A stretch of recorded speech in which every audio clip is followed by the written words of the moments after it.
डिब्बों का क्या है रहस्य और आखिरकार यह डब्बे मीराखेड़ी बस्ती जो प्राथमिक विद्यालय है वहां पर ये डब्बे क्यों पहुंचे।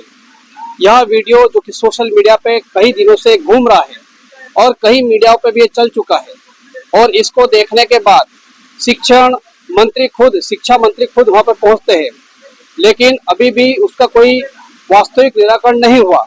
तो इन डिब्बों को लेकर, इन डिब्बों के अंदर की जो बातें उनको लेकर आज दाहोद जिला कांग्रेस समिति और उसके कई लीडर्स आज दाहोद जिला कलेक्टर के पास एक आवेदन पत्र लेकर पहुंचे हैं और यह आवेदन पत्र उन्होंने दिया है કે જેમણે એને કોન્ટ્રાક્ટ આપ્યો અને એમની ઉપર દેખરેખ માટે જે ઇજનેર છે એમની સામે પણ સાહેબ તપાસ થવી જોઈએ અને એમની સામે કાયદેસરની કાર્યવાહી થવી જોઈએ। અમે સાહેબ સાથે સાથે ચીમકી પણ ઉચ્ચારીએ છીએ કે અઠવાડિયાની અંદર એનું લાયસન્સ સાહેબ રદ ના થાય તો તમામ વાલીઓને હાથે લઈને અમારે સાહેબ ઉગ્ર આંદોલન કરવું પડશે।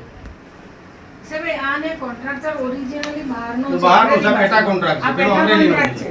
એટલે પેટા કોન્ટ્રાક્ટ વાળો તો એકલો કોન્ટ્રાક્ટર જ છે ને મજૂરો છે અને એન્જિનિયર બી નથી। આટલું વાયરલ થયો હોવા છતાં પણ અત્યારે એ એન્જિનિયરને જોડે નથી રાખતો, ગ્રાઉન્ડ+3 બનાવવાના છે।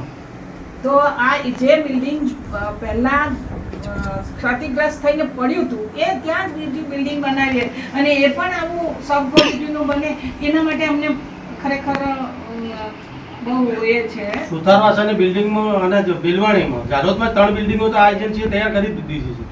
હવે એને ઉપર પહેલા માળ પર તો અમને ડબ્બા પકડાયા, પણ જે વખતે જમીન લેવલે જ્યારે એને આડા બીમ લીધા એ વખત બી ડબ્બા હશે તો આ બિલ્ડિંગની એ કેટલી એમ એ અર્થક્વેકને પ્રોટેક્શન માટેના હોય છે।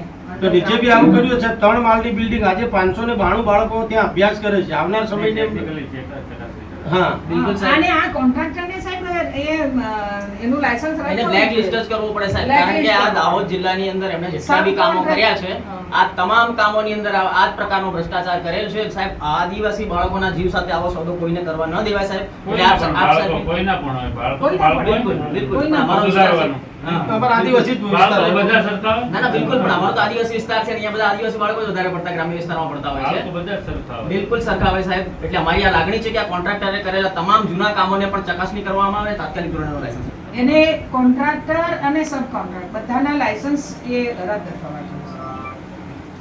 तो आइए हम सुनते हैं कि कांग्रेस समिति के जो यहाँ के लीडर्स है उनका क्या कहना है। आइए उनको हम इस समय आपको सुनाते हैं। જાલોદ તાલુકાના મીરાખડી ગ્રામ પંચાયતની અંદર આવેલ બસ્તી પ્રાથમિક શાળાના જે આઝાદી બાદ જે નળિયાવાળી શાળા હતી એ શાળા જર્જરિત બનતા તત્કાલીન શિક્ષણ મંત્રી આનંદીબેન પટેલના સમયમાં જે જૂની શાળા હતી એના મોગડો ભાગ તોડી નાખી અને હલકી ગુણવત્તાવાળું માલ સામાન વાપરી એ દિવાલોને ફરતે બીમ લઈ અને છતવાળી શાળા ઊભી કરી દીધેલી હતી। એ શાળામાં પોપડા કરતા અનેકવાર બાળકો અને શિક્ષકો જાતે ઘાયલ બનેલા અને એનો અમે અનેકવાર આંદોલન અને આવેદન પત્ર આપ્યા। ત્યારે અમારા વસ્તી ગામની અંદર 3 માળવાળી 12 ઓરડાવાળી શાળા મંજૂર થઈ અને એનું જ આજે પહેલા માળનું કામ ચાલુ છે। એ કામમાં અમને લોકમુખે ચર્ચા થવા માંડી કે ભાઈ આ શાળામાં હલકી ગુણવત્તાવાળું કામગીરી ચાલે છે, જેથી અમે સ્થળ પર મુલાકાત કરતા જે આડા બીમો છે એ આડા બીમની અંદર મટીરિયલ બચાવવા માટે કોન્ટ્રાક્ટર દ્વારા તેલના ખાલી ડબ્બા ગોઠવી અને બાંધકામ કરતા હોવાનું અમને જણાઈ આપતા મીડિયા માધ્યમથી અમે અનેક અધિકારીઓની રજૂઆત કરી, પરંતુ આજ દિન સુધી કોઈ અધિકારી શાળાની મુલાકાતે કે કોન્ટ્રાક્ટરની મુલાકાતે આવેલ નથી। ગઈકાલે આ સમાચારમાં આ જે કૌભાંડ છે આપણે વાયરલ થતા જે ગુજરાતના શિક્ષણ મંત્રી છે કુબેરભાઈ ડિંડોર તેઓ શાળાની મુલાકાતે આવ્યા હતા અને મારે આપના માધ્યમથી શિક્ષણ મંત્રીને કહેવું છે કે તમે આદિવાસીના વોટ લઈ અને ધારાસભ્ય બાદ શિક્ષણ મંત્રી બન્યા અને આ દાહોદ જિલ્લાના જયારે તમે પ્રભારી હોય અને તમારા જયારે હાથ નીચે આવું કામ ચાલતું હોય તો શિક્ષણ મંત્રીએ સૌ પ્રથમ તો રાજીનામું આપવું દેવું જોઈએ।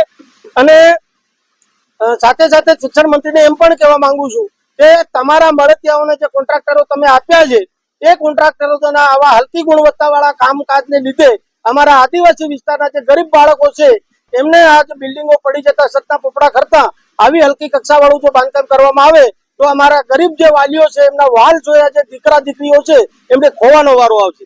જે બાબતે આજ રોજ અમે દાહોદ જિલ્લા કોંગ્રેસ સમિતિ વતી આ કૌભાંડને સતું થાય અને જે જવાબદાર અધિકારીઓ છે, જવાબદાર નેતા હોય કે મિનિસ્ટર હોય કે પછી કોઈ પણ હોય, તેમની સામે કાયદેસરની કાર્યવાહી થાય અને આ એજન્સીનું લાયસન્સ રદ થાય, એને બ્લેક લિસ્ટ કરવામાં આવે, એ માટે જિલ્લા કલેક્ટર શ્રી દાહોદને આવેદનપત્ર આપવા માટે આવ્યા છીએ. મુકેશભાઈ ડાંગી.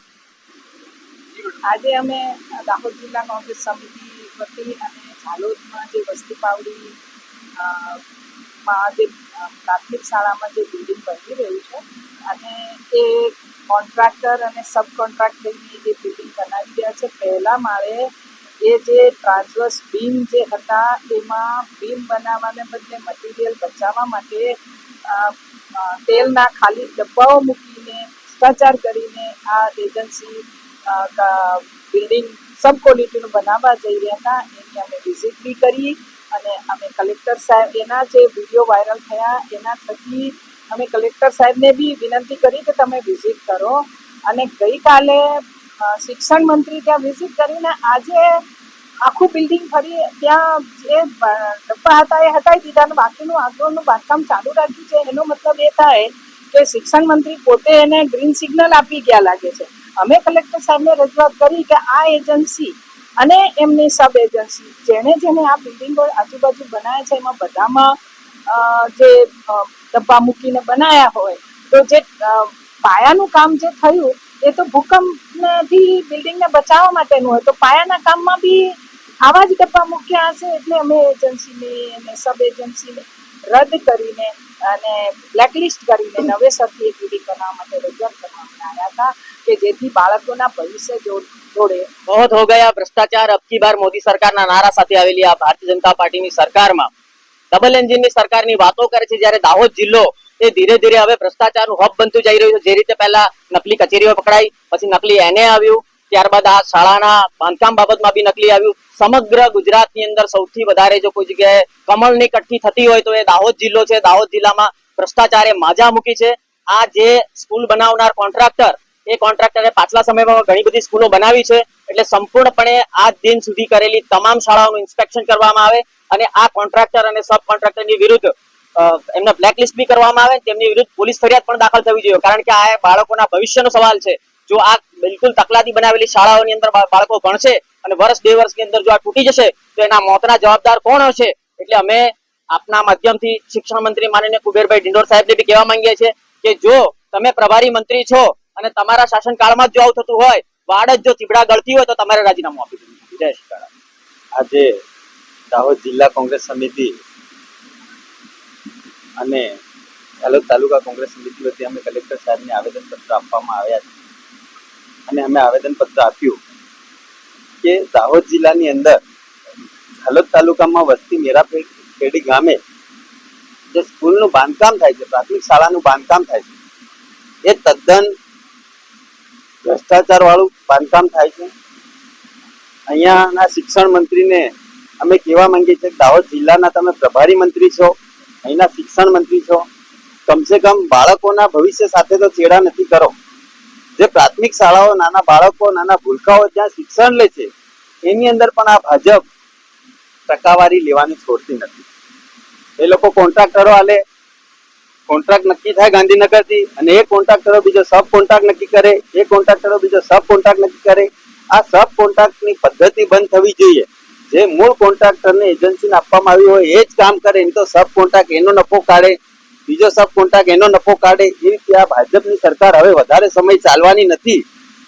એમનું બાંધકામ બી એવું તકલાદી આ લોકો કરે છે અને ભ્રષ્ટાચાર યુક્ત આ લોકો બાંધકામ કરે છે, એટલે આ સ્કૂલો પણ વધારે ચાલવાની નથી.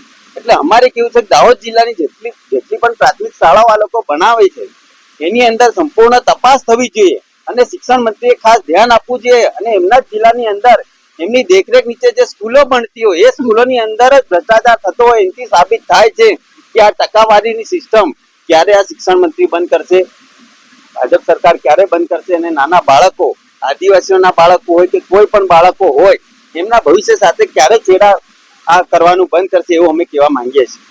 હર્ષદભાઈ નીનામા, दाहोद जिला कांग्रेस प्रमुख।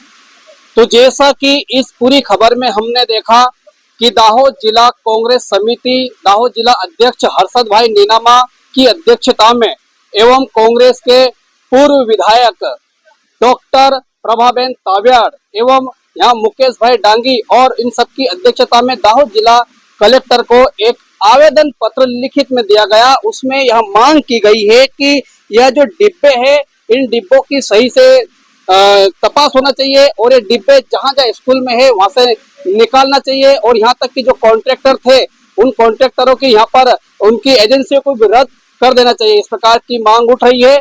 और यह तो एक ही स्कूल की बात है, ऐसे कई स्कूल निकल सकते हैं यहाँ पर कि कहाँ कहाँ ये डिब्बे हैं। अब इन डिब्बों के पीछे का क्या रहस्य है आने वाले भविष्य में ही आपको पता चलेगा कि ये डिब्बे कहाँ है, कहाँ से आते हैं और कहाँ चले जाते हैं, डिब्बों की खपत किस प्रकार से यहाँ होती है। फिलहाल आप देखते रहिए आरजे भारत न्यूज 7। यदि अभी तक आपने हमारे चैनल को सब्सक्राइब नहीं किया है तो मेहरबानी करके हमारे चैनल को सब्सक्राइब कर अपना महत्वपूर्ण सहयोग हमें प्रदान जरूर करें। इस समय मैं राजेश सिसोदिया और मेरे साथ नवल भाई भुरिया हम आपसे विदा लेते हैं। जल्दी मिलते हैं ऐसी कोई खास और मुख्य खबर के साथ। तब तक देखते रहिए आरजे भारत न्यूज 7। जय हिंद, जय भारत, नमस्कार।